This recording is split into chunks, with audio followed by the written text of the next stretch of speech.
Alright mga kababayan, or banat, mga kabanat. So tawagin ko na lang kayo mga kabanat kasi sa ibang channel na. So medyo gabi na, alas 10 na. Pero i-upload ko itong video na na-polot ko. Na maganda itong video. Patungkol pa rin dito sa Iber. Di ko na diretso, no? Iber na lang yung gagamitin kong code kasi alam mo na. So yan.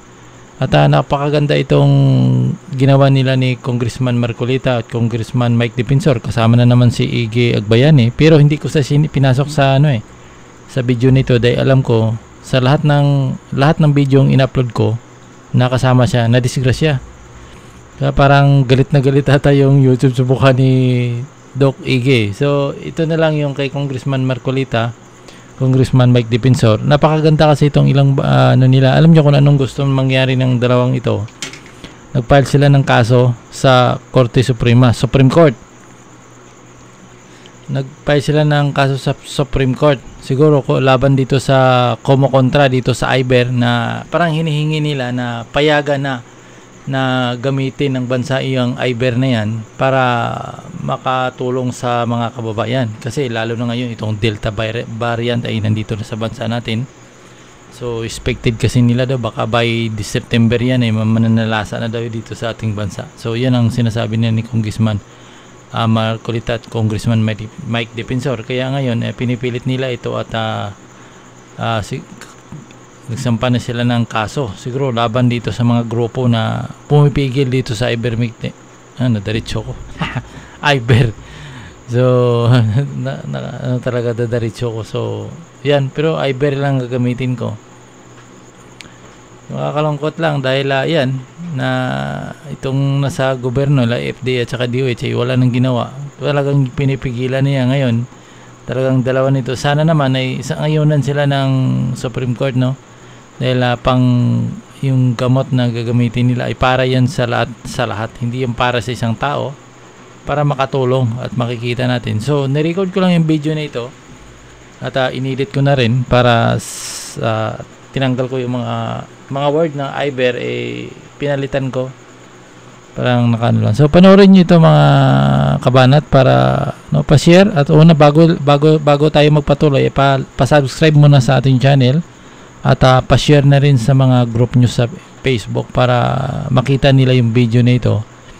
Kung gaano ito kaganda at marami kayong mapupulot na aral. No? So, let's go. Let's go. Of course, our Deputy Speaker, Dante Marcoleta, who is not only pushing for the use of ivermectin of policy in Congress, pero lately, ito nga, supposedly today, he is our lead petitioner in the Supreme Court, which was supposed to happen today.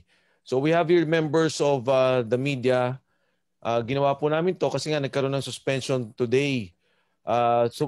Yesterday, we were supposed to also schedule the filing, but because of the holiday, as declared by national government, we opted to schedule it today. Hindi naman namin naasahan na ulan ngayon. But of course, having said that, we would like to brief the media. We will be filing still, but we would like to brief the media as to the steps being undertaken by those advocating ivermectin Congress and also the doctors led by CDCPH. Dr. Rafi Castillo is here. So, Dr. Agbayani is now entering. He's the president of CDCPH. Saan si Dr. Agbayani? Yan.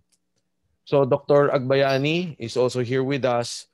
But to start the press conference, may I request Deputy Speaker Marcoleta to speak on behalf of the group as regards the petition in the Supreme Court. Good afternoon to everyone. From Mike, yung ating mga doktor, tsaka yung mga kasama ngayon na nakahook, ng mga members ng media. Sayang at hindi natin na ituloy ang pag-file ngayon dahil nga nag-issue ng bulletin ng Supreme Court that they will suspend office work by 12 noon. Kaya minabuti natin na mag-reschedule na lang tayo.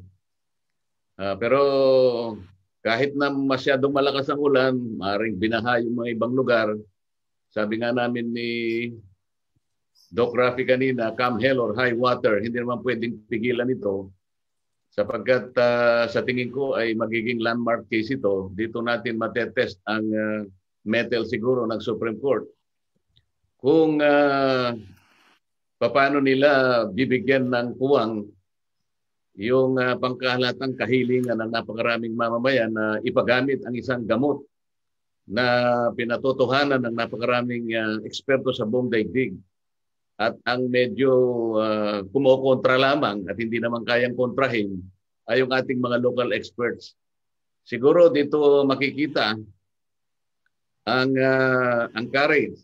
I think we are calling the virtuous courage of the Supreme Court to resolve and dispose this national issue. Ang buhay ng ating mga kababayan, Kong Mike, ang nakasalalay dito.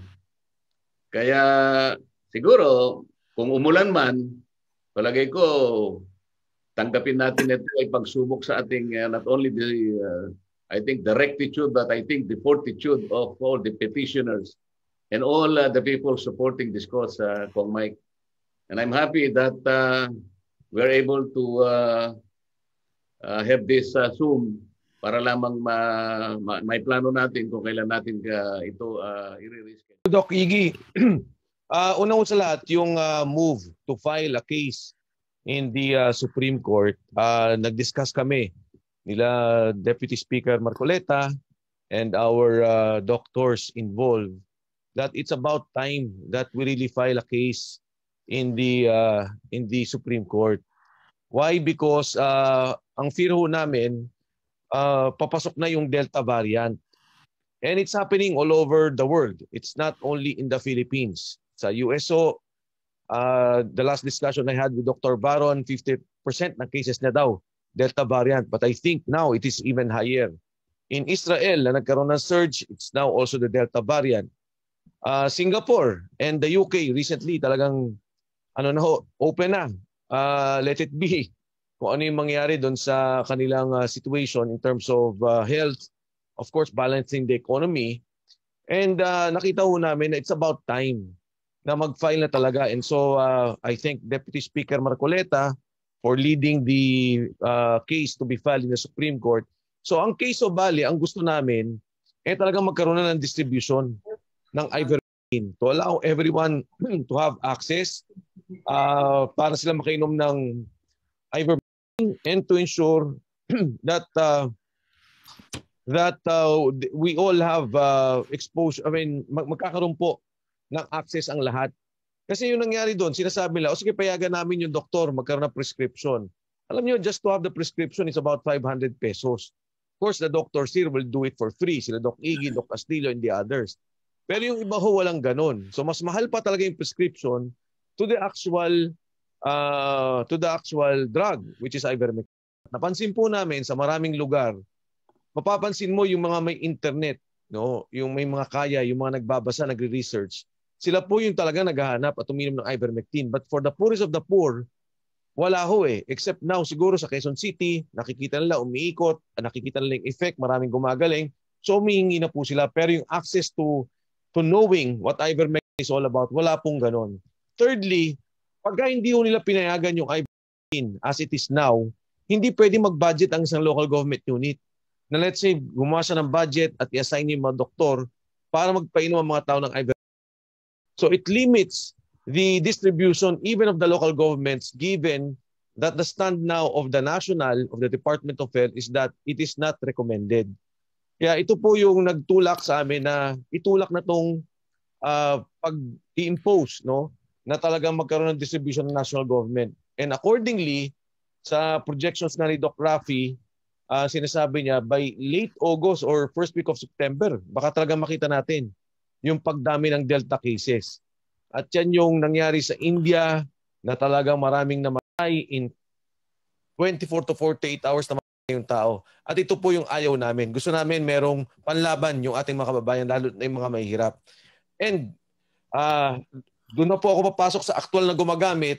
Yung UK ho, walang ivermectin. Yung India, Uttar Pradesh, napakahirap, may ivermectin. Nakita mo bumababa yung pagkakahawa at pagkakasakit. Sa UK as of now, talagang pataas po yung pagkakahawa. And of course, pagka maraming nahahawa, ang potential lang namamatay mas dumadami. So even from that level alone, wag muna on the scientific but on the experiences of two different areas, two different countries, nakikita niyo ho na yung gumagamit ng ivermectin, lahat bumababa. At ito yung gusto natin mangyari sa Pilipinas. Mike? Alante, go ahead. Mike, kailangan sigurong may paliwanag din natin sa kapakanan ng ating mga kasamang mamamahayag na yung petisyon na ating ipa-file sana kanina kung hindi lang talaga umulan at nagsara ng opisina ng Korte Suprema. Itong petisyon na ito ay hindi natin napanaginipan lang. Ito ay hindi isang spur of the moment decision. Ang pinanggalingan nito, Mike, ay masusing pag-aaral na rin natin. Nagbunga yung tatlong pagdinig sa Congress na kung saan bawat panig ay ating pinakinggan. Yung panig ng tagapagtaguyod ng ivermectin na talaga namang base sa ebidensya, sa siyensya, at saka yung mga local experts natin na pinangungunahan ng FDA at saka ng DOH. At doon ay tinimbang nating mabuti. Ang mga tanong natin ay diretso sa kanila eh. Unang-unang mga tinanong natin, kayang-kaya bang kontrahin ng FDA o ng DOH yung overwhelming na evidence na ipinakikita ng napakaraming eksperto at mga independent scientists mula sa iba't ibang mayayaman na bansa. Sa kawalan ng kanilang may dadahilan, medyo nagagam-agam tayo doon at pinilit nating itanong sa kanila kung hindi nyo makukontra yan at wala namang palang gagamitin, bakit hindi ninyo ipagamit? Alam naman ninyo, akong Mike at saka yung mga doktor na kasama natin, wala silang maliwanag na ibinigay na katwiran sa atin.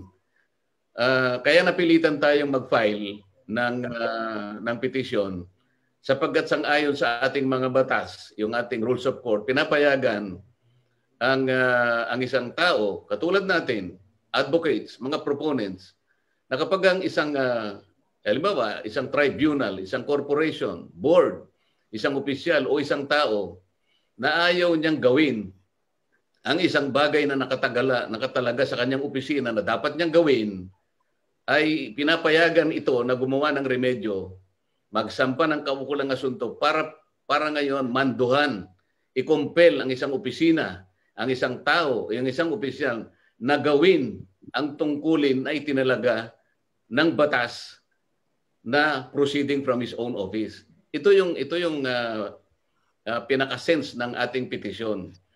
At kailangan may paliwanag natin, Kong Mike, na ang ating bansa ay nasa malubhang kalagayan. At ito na may pinatunayan na ng mga presidential proclamations. Proclamation 922, inilagay ang bansa natin sa public health emergency. Proclamation number 929, itinalaga tayo sa isang national calamity. At yung national calamity ito ay in-extend pa ng Proclamation 1021 at ito'y naging 1 year ang visa o hanggang Septyembre 12 itong taong ito at maaari pang itong palawigin. Pagkatapos yung Republic Act 11469, ito yung bayanihan to heal as one, nilagay tayo sa isang national emergency. Ang ibig sabihin nito, Kong Mike, abnormal ang kalagayan ng bansa natin. Hindi po pwede na yung mga guidelines na ginagamit ng DOH o FDA, ito yung manatiling ginagamit natin. Nasa giyera tayo, ang dapat nating gamitin ay yung mga pamamaraang akma sa isang giyera. Hindi yung paraang akma lamang sa isang normal na sitwasyon na kagaya nung wala pa yung COVID-19. At marami rin ginawa na batas tayo, Mike, yung Republic Act 11517 na kung saan pinayagan natin ang opisina ng Pangulo na kapag dumating ang mga ganitong mabibigat na pagkakataon, lahat ng umiiral na guidelines, kahit anong batas yun, ay po pwedeng i-amend, po pwedeng isuspend. Sabihin lang ng FDA sa Pangulo, i-quote nila yung kondisyon ng mga na umiiral. Executive Order 121, nakalagay din. Na kapag umiral yung tatlong kondisyon na yun, ay kailangan mag-issue kayo kagad ng madali ang mga patakaran kung paano magagamit ang isang gamot na katulad ng pinatutunayan ng maraming eksperto ngayon, ivermectin. Ito ngayon ay isang Nobel case, Kong Mike. Nasabi na natin. Nobel in the sense that there has not been any case filed with the Supreme Court na mayroong ganitong katangian. Unang-una ngayon lang tayo nasabak sa ganitong pandemya na buong daigdig ang nasabit dito. The Supreme Court will be confronted into the evidence presented by independent scientists and experts in the entire world. At kung susumahin nila, ano ngayon ang magiging makabuluhan? Yung siyensya at collective testimony presented by doctors around the world o yung guidelines na ipinipilit ng DOH at FDA. Isip-isipin mo kung Mike, nasa giyera na tayo ang pinag-uusapan pa natin, guidelines. The guidelines are not law. The guidelines are not prescriptions kung anong gagawin ng isang tao para mabuhay siya. Ang guideline ay susundin mo lamang sang-ayon sa maaring kapuntahan mo. Kunyari sinabi ng doktor na gamitin mo ito o hindi mo gamitin. Guideline lang eh. Kailangan ito pagtibayin ng Supreme Court. Kaya nga maaari silang malagay sa isang kasaysayan, Kong Mike, na dito talagang pagtityagaan nilang himayin alin ang mas makabuluhang dapat gawin.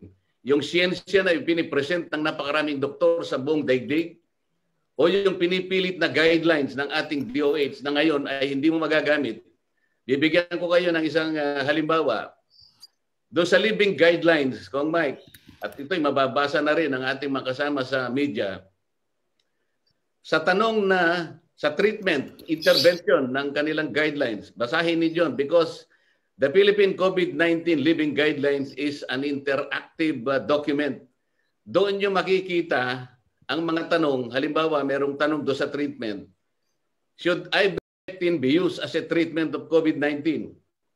At kapag pinindot po ninyo, kinlik po ninyo yung ivermectin na may kulay na asul, sasabihin niya doon ay hindi pwede. Hindi namin pinapayagan ng ivermectin gamit na gamot laban sa COVID-19. Meron siyang remarks sa pagkatapos ng mga paragraphs doon, Kong Mike. Ang nakalagay, low quality of evidence pagkatapos susundan ng conditional recommendation. Tandaan po ninyo na ang nakalagay na remark ay low quality of evidence and conditional recommendation. Kapag ka tiningnan mo yung remdesivir, ganun din ang sasabihin nila. Low quality of evidence, conditional recommendation. Ang tanong, kung pareho lang silang kategorya, yung dalawang gamot na yon, bakit pinapayagan gamitin ng remdesivir at hindi pagagamit ang ivermectin? Samantalang pareho lang ang categorization nilang dalawa. Ito po hindi sinasagot ng DOH at hindi rin sinasagot ng kanilang mga cohorts organization katulad ng Philippine Society of Microbiology and Infectious Diseases. Hindi rin kayang sagutin niya ng Philippine Medical Association o yung PSMID, Philippine Society of Microbiology and Infectious Diseases. Yung sa doktor, Philippine PCP. Hindi PCP. na sinasagot yun. Ito pa yung mas masakit. Yun pong meron din yung non-pharmacological intervention. Meron pong tanong dyan. Kailangan ba kanyang magkaparehong gamitin ng face mask at saka face shield? Ang remarks po dyan, ay pwedeng gamitin, sabi nila. Pero yung kanilang remarks, very low quality of evidence and conditional recommendation. Again, ganun, hindi gagamitin dapat. Pero pinagagamit po nila yung face shield at saka face mask. Pero yung pong remark and recommendation, kapareho din po ng ivermectin. Ngayon, ang itatanong mo sa kanila, bakit nyo pinagagamit ang face mask at saka yung face shield? Pareho rin naman pala yung remark, very low quality and conditional recommendation, ganon din ang sinabi mo sa ivermectin. Bakit ang ivermectin ayaw mong paggamit? Bakit yung face shield at saka yung face mask ay patuloy mong pinagagamit? Ito po yung guideline nila. Yung guideline nila na wala pong basihan. At pagka pinindot mo yung basihan na pinagkukunan nila, makikita po ninyo doon sa ivermectin, 3 pong studies na ang nag-review ay 2 doktor na hindi ko kilala at saka 2 nurses. Nakakita po kayo ng ganun. Ito po bang recommendation na yan, bakit po yung 61 clinical trials hindi man lamang po lumitaw at hindi man lamang po nila naibahagi o naisama doon sa Philippine COVID-19 living recommendations? Why is DOH or FDA continuously ignore the total body of evidence now existing around the world? Yun po yung tinatanong namin. Bakit kapag at nagpapatuo napakaraming doktor, bakit ayaw po ninyong kilalanin? Pero pagka mayroong isang doktor na nagsabi na hindi mabisa ang ivermectin, yun lamang po ang itinatala nila doon sa living recommendations. Ito pong Philippine COVID-19 recommendations na ito ay subjective. Hindi po niya kinikilala yung testimonies po na nanggagaling sa mga bansang Amerika, Belgium, United Kingdom, Israel, Japan at napakarami. Ayaw po nilang kilalanin yun. Paano po naging mabisang recommendation po yan? Bakit po nila sinabing living recommendations? Ito pong isyong ito ang inihahain namin sa Korte Suprema para dapat makilala bakit po ganun ang ginagawa ng FDA at ng DOH. Samantalang meron po silang katungkulan na nakasulat sa saligang batas na kinakailangan ito pong 2 lead agencies na to, sila ang mag-promote at magprotekta sa kalusugan kapakanang pangkalusugan ng ating mga mamayan. Ito po yung duty na ayaw po nilang gawin, na ito ang ipipilit natin ngayon na ipagawa sa kanila sa pamamagitan ng Korte Suprema. Yun po yung mahalaga ngayon kung bakit kami gumawa ng aksyon na ganito at bakit diretso po naming inihahain sa Korte Suprema. Sapagkat ito po ay transcendental importance. Hindi na po kailangan pumunta pa kami sa RTC o pumunta sa Court of Appeals. Kailangan direkta po sapagkat ang pinag-uusapan po rito ay buhay ng ating mga mamamayan. Salamat, Kong Mike. Thank you, Deputy Speaker Dante. Kung meron po akong katanungan. Wala na? So, okay. Dante, siguro yung ano lang, we will be rescheduling it. Kailangan natin pag-usapan nila Dr. Castillo and Dr. Agbayani as to when the actual filing will be.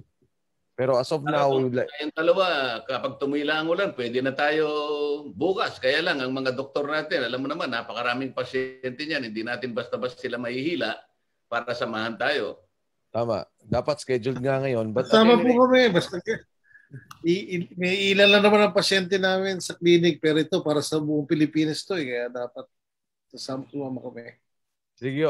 Anyway, Doc, mamaya sa Viber siguro mag-message tayo kung ano yung magiging final with Doc with DS Marcoleta. So again, thank you so much, Doc Iggy. Alright, so inyo napanood nyo yung discussion ni Congressman Marcoleta. Medyo madilim, wala kasi akong lights. So pag lang light hindi makita. Kasi bihira lang naman ako nagla-live pag or nagre-record pag gabi, no. Ngayon kasi nakita ko, so nag-run out pa. Kaya ginabihan ako. Sa pakaganda yung discussion nila at ginawa ko ng paraan, medyo gimute ko yung parang Iber lang. So kasi parang umiiwas ako kasi nakita ko doon sa policy ng YT kasama doon sa nakalagay na yung Iber hydro at saka Iber bawal sa YT doon sa description na maging misinformation ka. Kaya ginawa ko niyan, humanap ako ng paraan para so antok na ako, magugod lalas na ito. Yan. So i-upload ko ito sa video nito sa kabanat no. So maraming salamat mga kabanat. Ano tawag nito? Pa-support, pa-like at saka importante yung subscribe at saka yung click nyo yung button para kung may upload tayo ay automatic marireceive nyo agad. So i-share nyo ito sa mga kababayan nyo para makita din nila itong discussion na nakakatuwa na itong sila ay gumagawa na ng paraan para magamit na nga ng tao. Gusto natin bumalik sa normal pero parang malabo Pag walang malabo talaga, ano bang, parang wala silang paki sa bansa eh. Wala silang paki na bumalik tayo sa normal. Okay lang sa kanila, mag-lockdown dito, lockdown doon. So, habang nag-aabang siya, wala naman silang ginagawang resolution. Di naman sila gumagalaw, di ba? So, yan, yung mga nating video mga kabanat. So, maraming salamat. At good night. At see you tomorrow. Bye-bye. See you. See you.